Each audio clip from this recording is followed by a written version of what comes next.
নমস্কার, নিউজ ভ্যানগার্ডের পর্দায় আপনাদের প্রত্যেককে স্বাগত। এই মুহূর্তের গুরুত্বপূর্ণ সংবাদ নিয়ে আপনাদের সঙ্গে আমি রয়েছে শতাব্দী। শুরুতেই ওয়েদার আপডেটের দিকে নজর রাখবো, কেননা গতকাল রাত থেকে স্বস্তির বৃষ্টি রাজ্য জুড়ে লক্ষ্য করা গেছে। বিভিন্ন জেলাতে ভারী বৃষ্টিপাতও লক্ষ্য করা গেছে।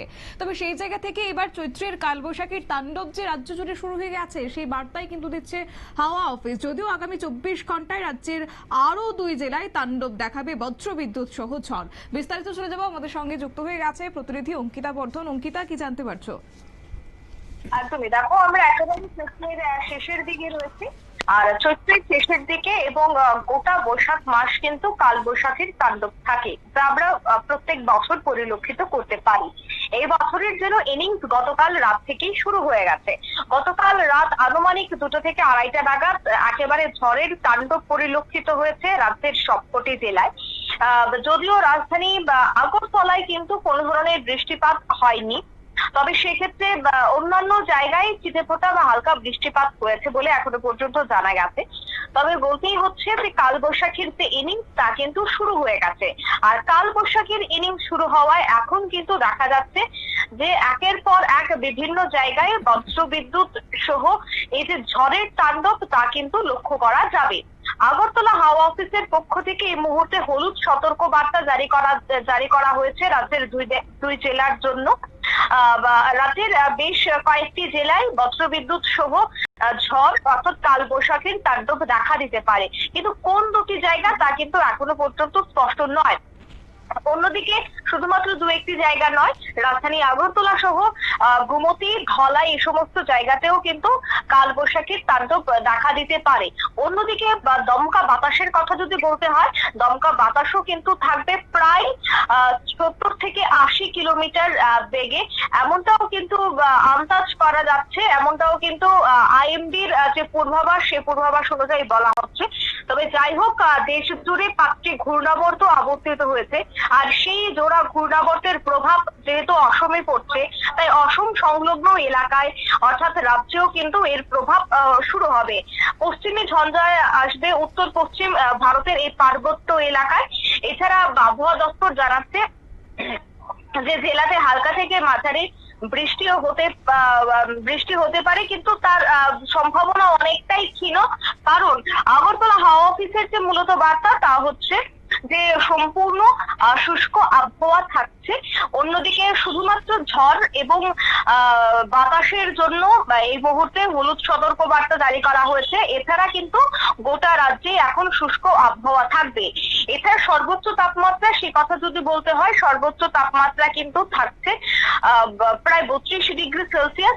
আর এই সর্বোচ্চ তাপমাত্রার জেরে কিন্তু এবার বলতেই হয় যে আবহাওয়ার একটা বড় বদল হলেও সেখানে কিন্তু তাপমাত্রার তেমন কোনো হেরফের আমরা দেখছি না, কারণ বেশ কিছুদিন যাবত 35 থেকে 36, তবে আজ দেখা গেল যে সর্বোচ্চ তাপমাত্রা 34 ডিগ্রি সেলসিয়াস থাকবে এবং সর্বনিম্ন তাপমাত্রা থাকবে 26 ডিগ্রি সেলসিয়াস।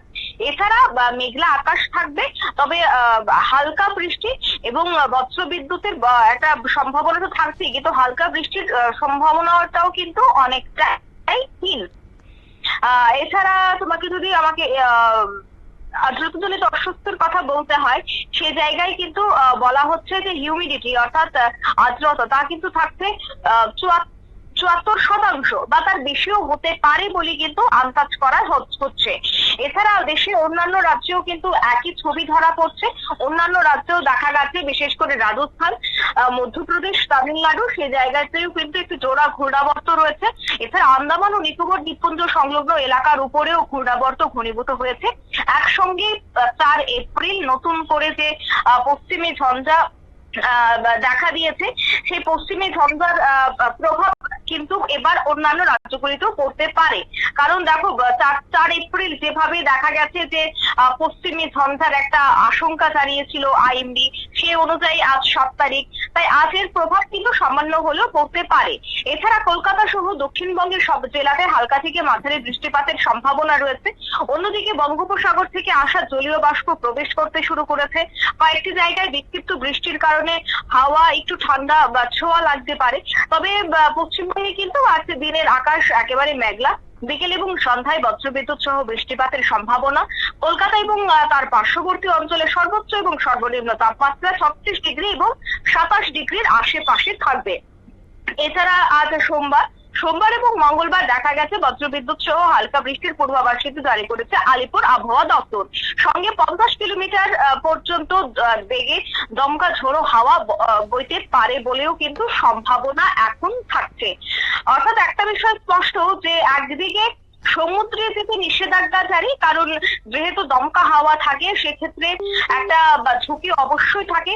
তাই সমুদ্র বা এলাকা, বিশেষ করে গঙ্গায় যারা মাছ ধরতে যায় তাদের জন্য কিন্তু একটা সতর্কবার্তা এবং নিষেধাজ্ঞা জারি করা হয়েছে। মৎস্যজীবীরা কোনোভাবেই যেন সমুদ্রে না যায়। বৃহস্পতিবার পর্যন্ত সেই নিষেধাজ্ঞা থাকছে। অন্যদিকে দেখা গেছে যে হালকা এবং মাঝারি বৃষ্টিপাতের সম্ভাবনা রয়েছে দক্ষিণবঙ্গে। আর রাজ্যের ক্ষেত্রেও 30 থেকে 40 কিলোমিটার বা 50 কিলোমিটার বেগে দমকা হাওয়া বইতে পারে। তবে আগরতলা হাওয়া অফিসের পক্ষ থেকে জানা গেছে যে যেহেতু কালবৈশাখীর তাণ্ডব শুরু হয়ে গেছে গতকাল রাত থেকে, তাই সেক্ষেত্রে আজ কিন্তু আবারও হতে পারে, তাও আবার 1 থেকে 2টি জেলায়, কিন্তু এখনো সেই জেলার নাম কিন্তু বলা হয়নি।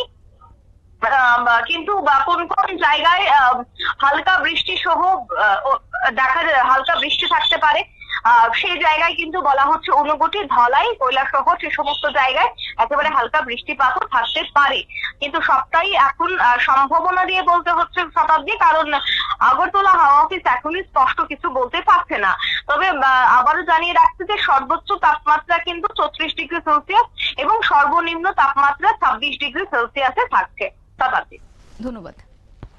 আপনারা শুনলেন, এবং আগামী 24 ঘন্টাতে তাপমাত্রা ঊর্ধ্বমুখী হবে, সেই সঙ্গে ছিটেফোঁটা বৃষ্টির একটা ইঙ্গিত রয়েছে। যদিও গতকাল রাতে রাজ্যের বিভিন্ন জেলাগুলিতে মাঝারি বৃষ্টিপাত লক্ষ্য করা গেছে এবং আগামী 24 ঘন্টার জন্য সেই বৃষ্টিপাতের সতর্কবার্তা রয়েছে। যদিও সেক্ষেত্রে ভয়াবহতার কোনো কারণ নেই, সবটাই সম্ভাবনার মধ্য দিয়ে রাখছে হাওয়া অফিস। নিয়ে নিচ্ছি ছোট্ট একটি বিজ্ঞাপন বিরতি, সঙ্গে থাকুন।